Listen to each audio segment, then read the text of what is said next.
सुगंध हा सह्याद्रीच्या मातीचा, आपल्या ज्ञानाचा व हक्काचा, जिथे वाहतो विचारांचा झरा. पाहत रहा एकमेव न्यूज चॅनल लक्ष तारा. नमस्कार. लक्ष तारा न्यूज मध्ये आपल्या सर्वांचं स्वागत आहे. मी प्रतिनिधी शरद कैलास लांडगे. तर आज आपल्यासोबत गप्पा मारण्यासाठी ज्येष्ठ साहित्यिक डॉक्टर भारत गायकवाड सर यांचं मनापासून मी स्वागत करतो. सर नमस्कार. नमस्कार सर, आपला थोडक्यात परिचय द्या. प्रथमतः जगाला शांततेचे संदेश देणारे भगवान गौतम बुद्ध आणि महामानव डॉक्टर बाबासाहेब आंबेडकर यांना मनापासून वंदन करून मी मुलाखतीस सुरुवात करतो. सुरुवातीलाच आपण लक्षतारा ह्या न्यूज चॅनलमध्ये मला आपण बोलवलं त्याबद्दल आपलेही मनापासून मी आभार मानतो. मी प्राध्यापक डॉक्टर भारत गायकवाड, वेळापूर, तालुका माळशिरस, जिल्हा सोलापूर.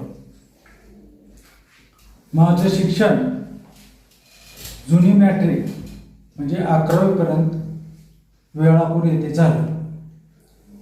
त्यानंतर मुदोजी कॉलेज फलटण इथे BAची पदवी घेतली. MA साठी KBP कॉलेज पंढरपूर या ठिकाणी MA केलं आणि Kasturbhai college of education Solapur या ठिकाणी B.Ed मी केलं आहे. MA B.Ed झाल्यानंतर मी 31 वर्ष नोकरी केली.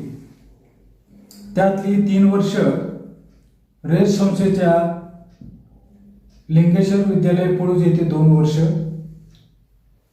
हनुमान विद्यालय मरोड येथे 1 वर्ष आणि 28 वर्ष अकलूज शिक्षण प्रसारक मंडळ अकलूज या संस्थेमध्ये 28 वर्ष ज्युनियर कॉलेजला मराठीचा प्राध्यापक म्हणून नोकरी केली.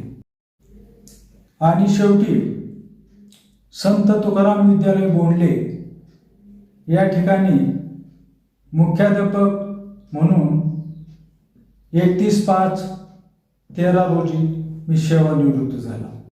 यानंतर सांगायचा मुद्दा म्हणजे माझ्या प्रीतगंध या कविता संग्रहास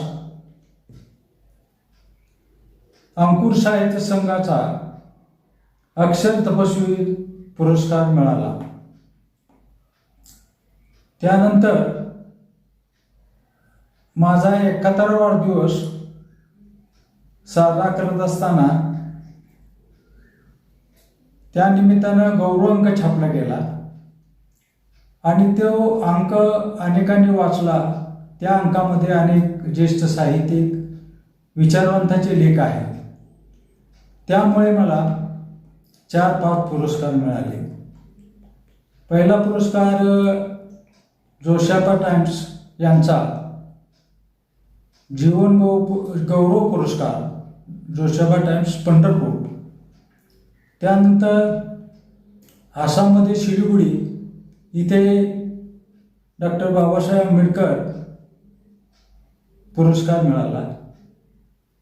त्यानंतर पंढरपूरमध्येच मानवतावादी बहुउद्देशीय संस्था प्राध्यापिका सुरेखा भालेराव यांच्याकडून राजमाता जिजाऊ समाजभूषण पुरस्कार मिळाला.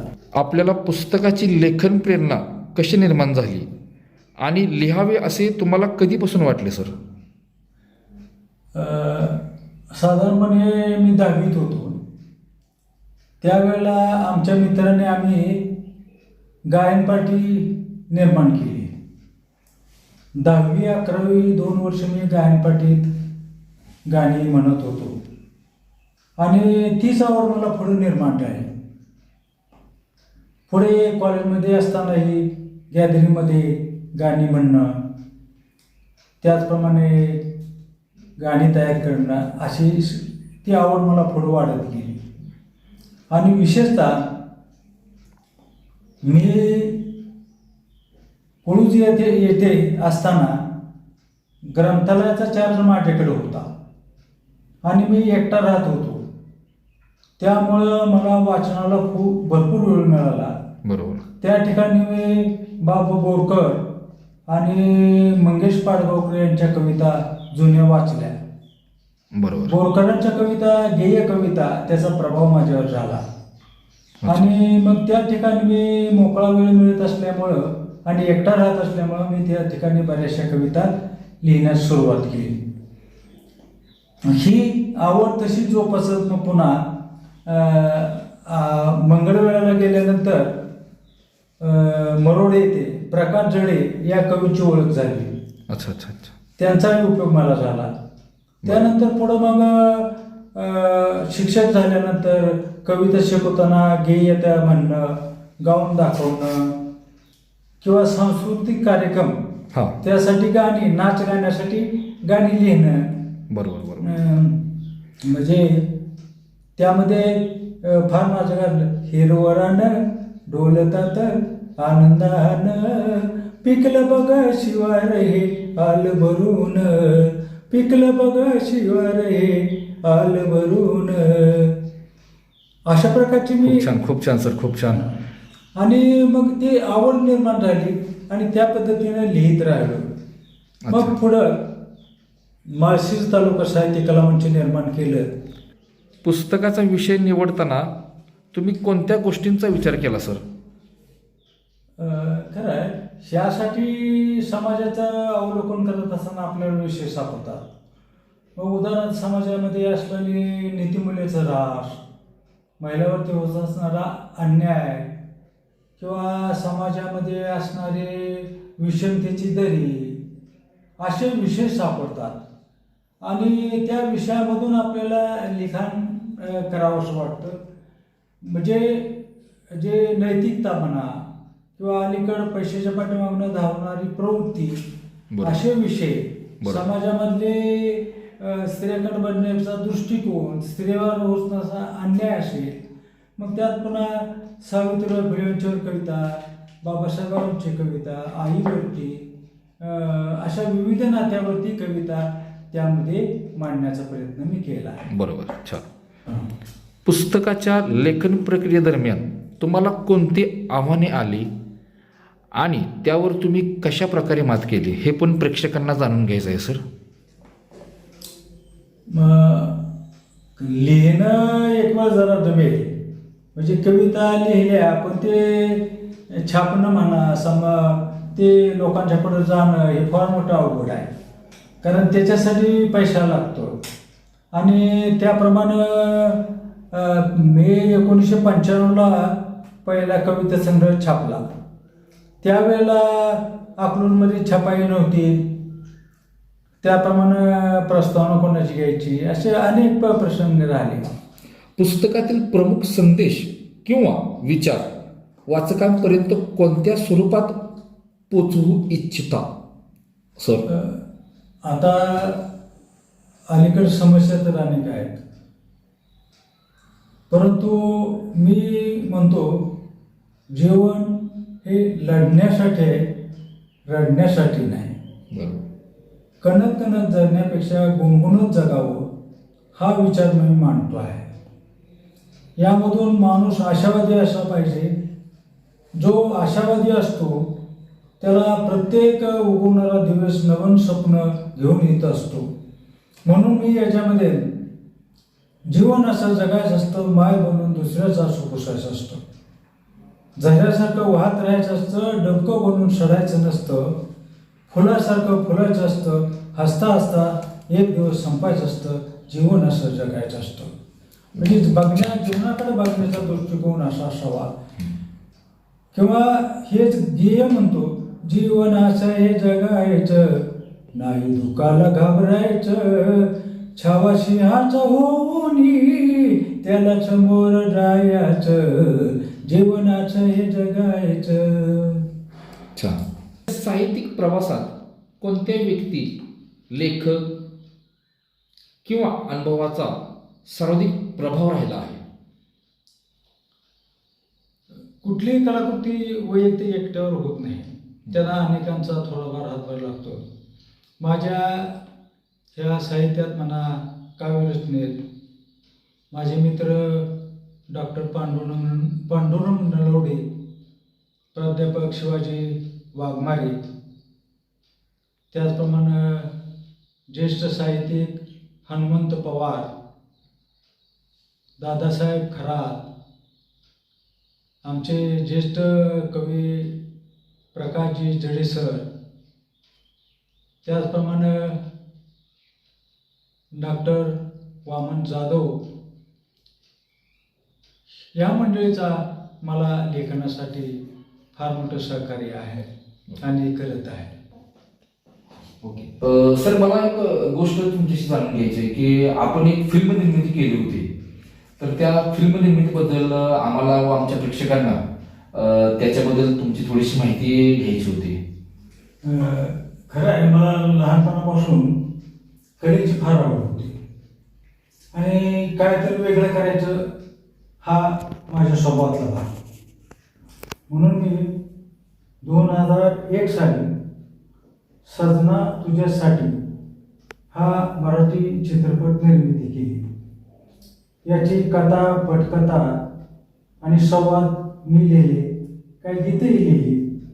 त्याचबरोबर या चित्रपटामध्ये पत्रकाराची भूमिका केली.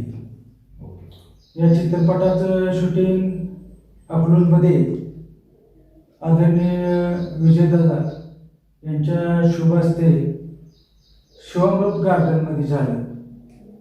अकलूजमध्ये साधारण 10 दिवस चित्रीकरण झालं. त्यानंतर कोल्हापूरमध्ये काही दिवस चित्रीकरण झालं आणि शेवटी पंढरपूरमध्ये एक 10 दिवसाचं शूटिंग झालं.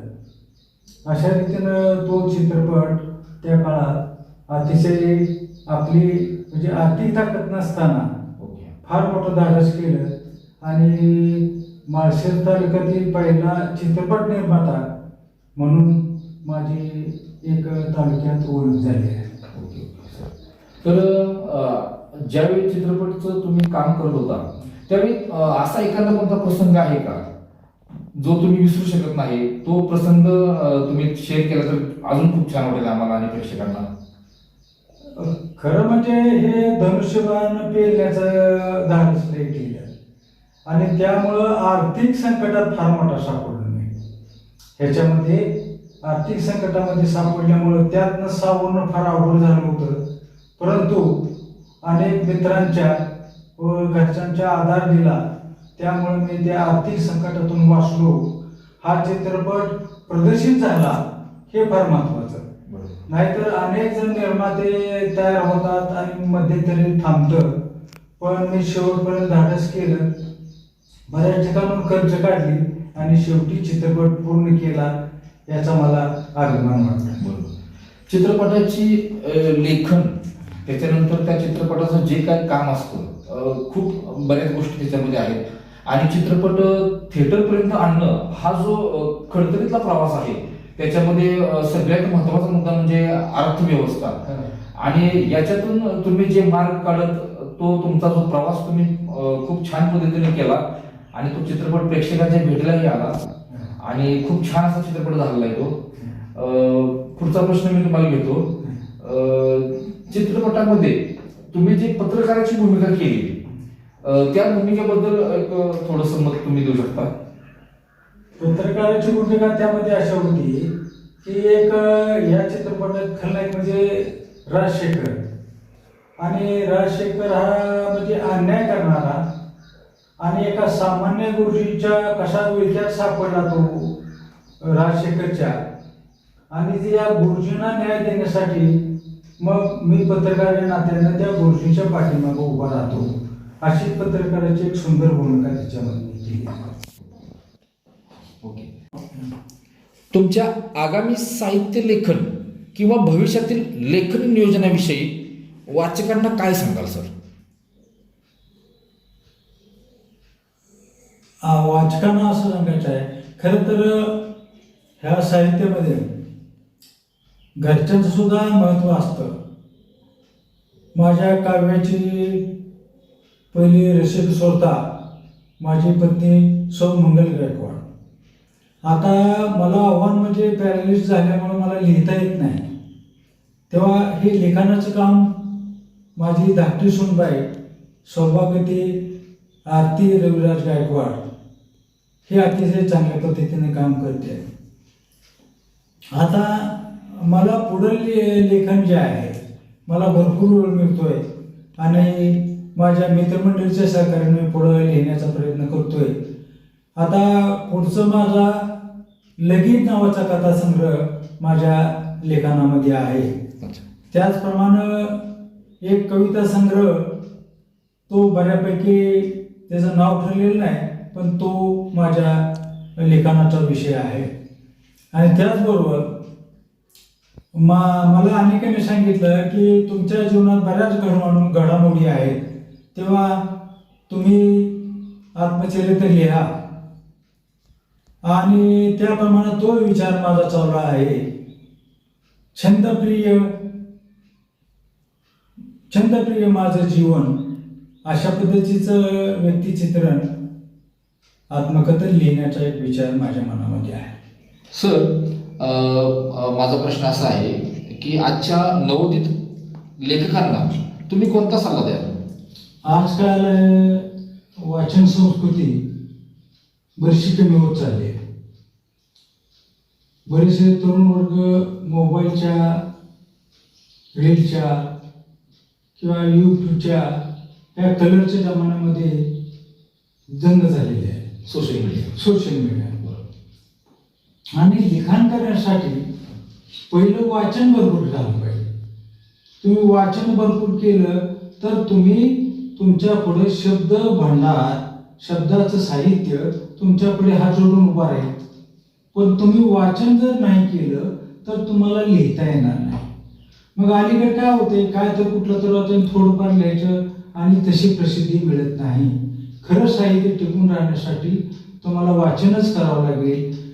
आणि वाचन केल्यानंतर खऱ्या अर्थानं मनात रुजल्यानंतर किंवा ज्वलंत प्रश्न, समाजाला भेडसावणारा प्रश्न हे घेऊन ज्या वेळेला आपण लोकांच्या पुढे जाऊ, समाजापुढे जाऊ, त्यावेळेला लोकांना ती कलाकृती आवडते, ते साहित्य आवडतं. त्या दृष्टीनं माझ्या नवीन साहित्यिकांना या दृष्टीनं प्रयत्न करावा. म्हणजे पहिलं वाचन अतिशय महत्वाचं आहे. वाचनानंतर आपल्या साहित्याची दिशा ठरवली पाहिजे. आपल्याला नेमकं काय करायचं आहे. केवळ नेमकं प्रबोधनच करून चालणार नाही, मनोरंजनातून प्रबोधन या पद्धतीनं जावं लागेल. त्यावेळेला तुमच्या साहित्याला लोक स्वीकारतील. एक तर लोक अलीकडे वाचत बी नाही आणि त्यामुळं आपलं वाचन लोकांना पटेल असं साध्या सोप्या भाषेत आणि फार मोठं लिहून चालत नाही. आता छोटी छोटी कलाकृती लोकांना आवडते. लोक सगळं शॉर्टकट चाललेलं आहे. त्या पद्धतीनं आपलं साहित्य त्या पद्धतीने निर्माण करावं आणि तशा पद्धतीने केली तर निश्चितपणानं आपल्या साहित्याचं स्वागत होईल अशी मला आशा वाटते. ओके, धन्यवाद सर. आज तुमच्याशी गप्पा मारून खूप छान वाटलं. आणि ज्येष्ठ साहित्यिक, त्याचबरोबर तुम्ही लेखक आहात, निर्माता आहात, चित्रपट पण तुम्ही बनवला आहे, तेही आपण आज पाहिलं. तर तुमच्याशी गप्पा मारून खूप छान वाटलं. आणि लक्षतारा न्यूजच्या टीमच्या वतीने व तुम्हाला पुढील वाटचालीत खूप खूप शुभेच्छा. तुम्हाला दीर्घायुष्य लाभो हीच आमची प्रार्थना. मलाही खूप खूप आनंद झाला. मनापासून धन्यवाद. धन्यवाद. धन्यवाद.